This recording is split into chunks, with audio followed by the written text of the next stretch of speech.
നല്ല പടം.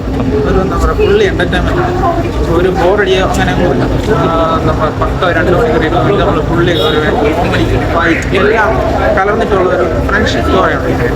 അത് നല്ലൊരു ബോറടിയോലും കൊണ്ടുപോകാതെ നല്ല ലാഗില്ലാതെ എല്ലാവരും അഭിനയം എങ്ങനെയുണ്ട്? എല്ലാവരും അഭിനയം. നമ്മൾ ഒരു നെട്ടി എന്ന് പറഞ്ഞാൽ മഞ്ഞ നമ്പൊരു ഇതുണ്ട്, പഞ്ചും. അത് പറഞ്ഞത് കാണണം അവർ തന്നെ എല്ലാവരും ഓരോ റോള് കൊടുത്ത് എല്ലാം അടിപൊളിയായിട്ട് ചെയ്തിട്ടുണ്ട്.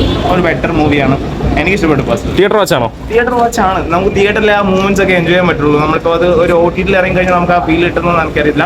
ബട്ട് തിയേറ്ററിൽ അത് ഒരു കോമഡി മൂവ്മെന്റ്സ് ഒക്കെ വാച്ചബിൾ ആണ്. അടിപൊളിയായിട്ട് ചെയ്തിട്ടുണ്ട് അവർ. നല്ല പടമാണ്, നല്ല രീതിയിലാണ് ചെയ്തിരിക്കുന്നത്, എല്ലാം നല്ല രീതിയിലാണ് വന്നിരിക്കുന്നത്. അതിൻ്റെ ബാക്കിലുള്ള കാര്യങ്ങളും അതിൻ്റെ പോകുന്ന രീതിയും എല്ലാവരും നല്ല എൻ്റർടൈനിങ് മൂവിയാണ്, നല്ല രീതിയിലാണ് ചെയ്തിരിക്കുന്നത്. എല്ലാവരുടെ അഭിനയം എങ്ങനെയുണ്ട്? എല്ലാവരുടെയും അഭിനയം അത്യാവശ്യം നല്ല രീതിയിൽ തന്നെയാണ് ചെയ്തിരിക്കുന്നത്. അനാവശ്യമായിട്ടൊന്നുമില്ല, എല്ലാം കറക്റ്റാണ്. 2.5 മണിക്കൂർ എൻജോയ് ചെയ്യാനുള്ള അത്യാവശ്യം 2.5 മണിക്കൂർ എൻജോയ് ചെയ്യാൻ പറ്റുന്ന ഒരു സാധനം തന്നെയാണ്. എന്താണ് ഇഷ്ടപ്പെട്ടതാണ്? കുഴപ്പമില്ല, സെക്കൻഡ് ഹാഫ് കണ്ടിരിക്കാൻ പറ്റുമായിരുന്നു. ഫസ്റ്റ് ഹാഫ് കുറച്ച് ബോറായി തോന്നി. നല്ല പടമാണ്. മാത്യുവും നമ്മുടെ അർജുന അശോകനും ആണ് മെയിൻ കിട്ടുമായിട്ടുണ്ട്. പിന്നെ ഒരു സംഗീതമാണ് എഡിറ്റർ പയ്യൻ അടിപൊളിയായിട്ടുണ്ട്. അവർ ലൈക്ക് ആ ഒരു ഭയങ്കര വൈബാണ്. ഇങ്ങനെ ഫസ്റ്റ് തൊട്ട് ആ ഒരു ബഹളവും അതെല്ലാം ആ ട്രെയിലറിൽ കാണുന്ന പോലെ തന്നെ ആ ബഹളവും ഒക്കെ അങ്ങനെയൊക്കെ മെയിൻറ്റെയിൻ ചെയ്ത് പടം കിട്ടുന്ന പടം.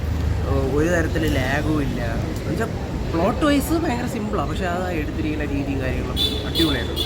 ഒരു ഫൺ എൻ്റർടൈൻമെൻറ്റ് തീർച്ചയായും ഫൺ എൻ്റർടൈൻമെൻറ്റ് അടിപൊളി പടമാണ്. അത് ഒരു ഫാമിലിയായിട്ട് വന്ന് കണ്ടിട്ട് പോകാനായിട്ട് സെറ്റ് പടം. ഇല്ല, അങ്ങനെ കുറ്റം പറയാനായിട്ട് ഒന്നുമില്ല അതിനകത്ത്. പ്രത്യേകിച്ച് അങ്ങനെ എടുത്തു പറയത്തൊക്കെ ഒന്നും നല്ലതും ഇല്ല, എന്നാൽ കൊള്ളാം, കണ്ടിരിക്കാൻ വീട്ടുകാരൊക്കെ വന്നിരുന്നത് അവർ എൻജോയ് ചെയ്യും, എല്ലാവരും എൻജോയ് ചെയ്യും. ഫാമിലി തീർച്ചയായും എല്ലാവർക്കും എൻജോയ് ചെയ്യാൻ പറ്റുന്ന ഒരു പടം. അഭിനയത്തിൽ ആരാണ് സ്കോർ ചെയ്തിട്ടുള്ളത്?